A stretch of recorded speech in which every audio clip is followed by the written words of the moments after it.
നിങ്ങളുടെ favourite shows ഇനി ഒരിക്കലും മിസ്സാവില്ല. ഇപ്പോൾ C5 കാണും നിങ്ങളുടെ ഫേവറേറ്റ് ഷോസ് തികച്ചും സൗജന്യമായി. ഇല്ലാത്ത ആക്സിഡന്റ് സൃഷ്ടിച്ചതിനും കള്ളക്കേസ് വഴി ഭീഷണിപ്പെടുത്തി പണം തട്ടാൻ ശ്രമിച്ചതിനും ഇയാൾക്കെതിരെ കേസ് എടുക്കണം. ആക്സിഡന്റ് കേസോ? വിടണ്ട. വണ്ടി ഓടിച്ച ആളെ നൈസായിട്ടെങ്കിലും കൂട്ടിക്കൊണ്ട് പോരെ. ഓഹോ, പെണ്ണാണെങ്കിൽ പെരുത്ത് സന്തോഷം. പെട്ടെന്നങ്ങ് പേടിച്ചോളൂ. സ്വർണമോ പണമോ എന്താണെന്ന് വെച്ചാ വാരി കോരി ചുരിയും. എന്താടി ഇത്? സ്ത്രീകളോട് ഒരല്പം കൂടി ബഹുമാനത്തോടെ പെരുമാറണം സർ. ആരായാള്? ഒരു കേസിലെ പ്രതിയാ, സാറിന്റെ മുന്നിൽ ഹാജരാക്കിയതാ. പ്രതിയോ? ഏത് കേസിലെ പ്രതി?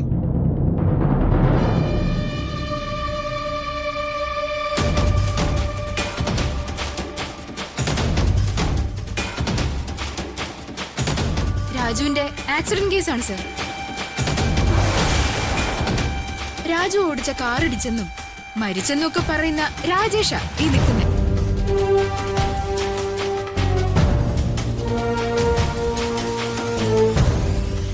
സാറിനൊരു പക്ഷേ മുഖപരിചയം ഉണ്ടാവില്ല.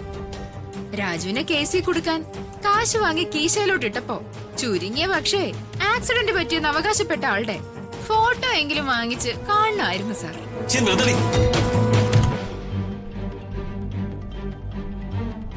അതെടി, ഞാൻ രാജുവിനെ കൊടുക്കാൻ കാശ് വാങ്ങി കീശയിലിട്ടത് തന്നെയാ. ഒരു സംശയവും വേണ്ട. നിനക്കൊന്നും എന്നെ ഒരു ചുക്കും ചെയ്യാൻ പറ്റില്ല. നിനക്കൊക്കെ എന്ത് ചെയ്യാൻ പറ്റുമെന്ന് എനിക്കൊന്ന് കാണണം. ഈ സ്റ്റേഷനിൽ എസ് ഐ ഞാന്. ഇവിടെ ആരാ പ്രതി ആരാ വാദി എന്നൊക്കെ ഞാൻ തീരുമാനിക്കും. ഈ ഞാനൊരു ചുവപ്പ് നാടയിട്ടൊരു ഫയൽ മുറുക്കിയ അതൊരു തന്റെ കഴുത്തിൽ വീണ കുരുക്ക് തന്നെയാ. അതിനു മുകളിൽ അന്വേഷണം നടത്താൻ നീയൊക്കെ ആരാ? CBI യോ അതോ എൻഫോഴ്സ്മെന്റോ? നീ എന്റെ സബോർഡിനേറ്റാ, അത് ഓർത്തോണം. തൊപ്പി ഞാൻ തെറിപ്പിക്കും. നടക്കില്ല സർ. എന്ത്? എന്റെ തൊപ്പി തെറിപ്പിക്കാൻ സാറ് നോക്കിയാൽ നടക്കില്ല എന്ന്. എന്തിന്റെ പിൻബലത്തിലാ നിന്റെ ഈ നെകളിപ്പ്? നിന്റെ അവിടുത്തെ കോളനിയിലെ അന്നന്നത്തെ അന്നത്തിന് മാനം നോക്കുന്ന ദരിദ്രവാസികളുടെയോ അതോ ഏതെങ്കിലും ലോക്കൽ രാഷ്ട്രീയ നേതാവിന്റെയോ? അതുമല്ലെങ്കിൽ അന്നിവിടെ വന്നു കയറിയ ആ ഉണക്ക വാർഡ് മെമ്പറിന്റെയോ?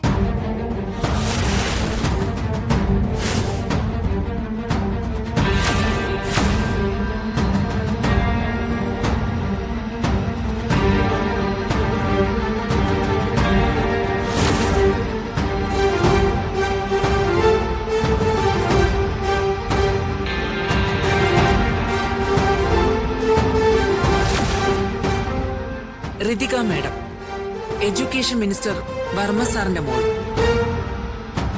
ഓഫീസർ, മാഡം, നിങ്ങൾ ചുവപ്പ് നാടിയിട്ട് കുടുക്കിയ കേസുകളുടെ കൂട്ടത്തിൽ ഇനി രാജുവിന്റെ പേരുണ്ടാവാൻ പാടില്ല.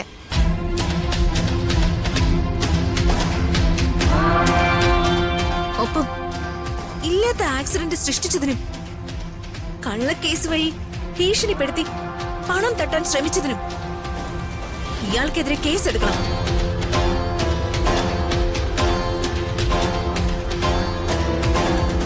ഇയാൾക്കെതിരെ മാത്രമല്ല, ഇയാൾക്ക് പിന്നിൽ ആരൊക്കെയുണ്ടോ അവർക്കെതിരെ എല്ലാം.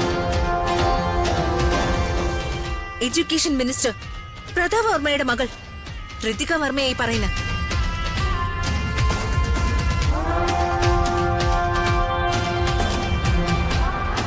അച്ഛനെ കൊണ്ട് വിളിപ്പിക്കണോ ഞാൻ? വേണ്ട വേണ്ട വേണം. എങ്കിൽ എല്ലാം പറഞ്ഞതുപോലെ നടക്കണം. ശരി വേണം, ചെയ്യാം മേഡം. രമ്യ,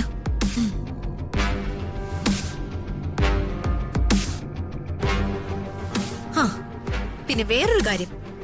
എന്താ മേഡം? ന്യായത്തിന്റെ പക്ഷത്ത് നിന്നതുകൊണ്ട് മഞ്ജു ചേച്ചിക്കെതിരെ ഒരു പ്രതികാര നടപടിയും ഉണ്ടാകരുത്. ശരി മേഡം. ചേച്ചിയെ ഒരു നോട്ടം കൊണ്ടുപോലും വേദനിപ്പിച്ച തെറിക്കുന്നത് നിങ്ങളുടെ തൊപ്പിയായിരിക്കും. മനസ്സിലായോ നിങ്ങൾക്ക്? മനസ്സിലായി മേഡം.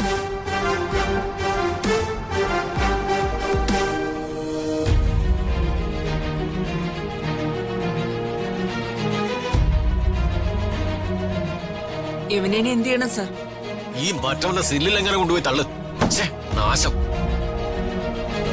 അയ്യോ, ഈ പ്രതിയെ ആ സില്ലിലടയ്ക്കാൻ മാഡത്തിന് ബുദ്ധിമുട്ടുണ്ടാവോ ആവോ?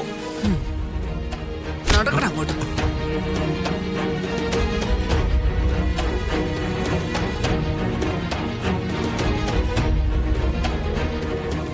രാജു, എഴുന്നേക്ക് വാ. അതൊക്കെ എനിക്ക് കുഴപ്പമൊന്നുമില്ല ചേച്ചി, ഞാൻ നടന്നോളാം.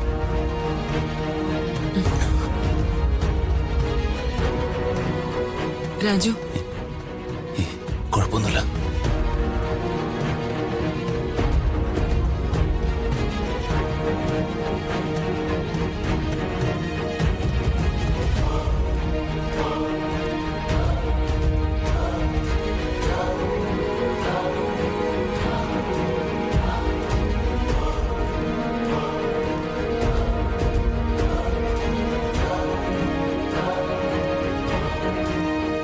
യാമിനി, ഋതുമോൾ എവിടെ? ഋതുമോള് റൂമിലില്ലല്ലോ. അവൾ എവിടെ പോയി? ഋതുമോള് മുറിയിലുണ്ടായിരുന്നല്ലോ ചേച്ചി. എവിടെ? ഞാൻ നോക്കിയിട്ട് കണ്ടില്ലല്ലോ. യാമിനി, എന്തിനാ യാമിനി നുണ പറയുന്നേ? ഈ കുടുംബത്തിലെ ഓരോരുത്തരുടെ ശബ്ദം മാറിയ എനിക്കറിയാം. ഋതിക ഇവിടെ ഉണ്ടെന്ന് യാമിനി പറഞ്ഞ നുണയല്ലേ? അത് പ്രതാപേട്ട, ഋതുമോൾ ഇവിടെ ഉണ്ടായിരുന്നു. പക്ഷേ ഇപ്പൊ അവൾ ഇവിടെ ഇല്ല അല്ലേ? എവിടെ അവള്? തന്നിഷ്ടത്തിന് അവൾ എവിടേക്കാ പോയത്? ഞാൻ പറയാം പ്രതാപ.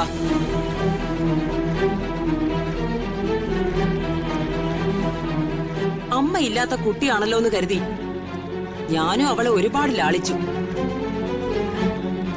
അവളുടെ ചെയ്തികളൊക്കെ കുസൃതികളായി കണ്ട് ഞാനും ചിലതൊക്കെ നിന്നോട് മറച്ചു വെച്ചു. പക്ഷേ അവൾ അതിരി വിടുകയാ.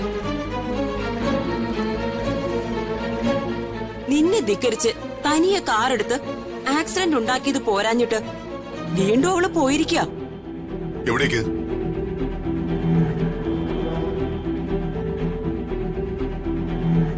പോലീസ് സ്റ്റേഷനിലേക്ക്. എന്തിന്?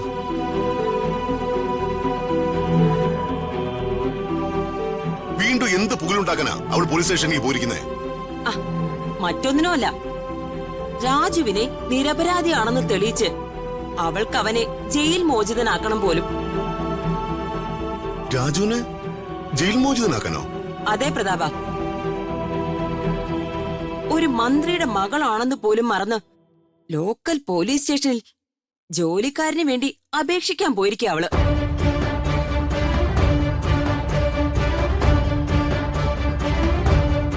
പുറത്തറിഞ്ഞ നിനക്കല്ലേ അതിന്റെ അപമാനം? അപ്പോ അവള് രാജുവിനെ ജയിലിൽ നിന്ന് ഇറക്കി കൊണ്ടുവരും? എന്താ പ്രതാപ ഇത്? അവള് കാണിച്ച ധിക്കാരമല്ലേ? ഡൗൺലോഡ് ചെയ്യൂ C5 ആപ്പ്. കാണൂ എല്ലാ എപ്പിസോഡുകളും സൗജന്യമായി.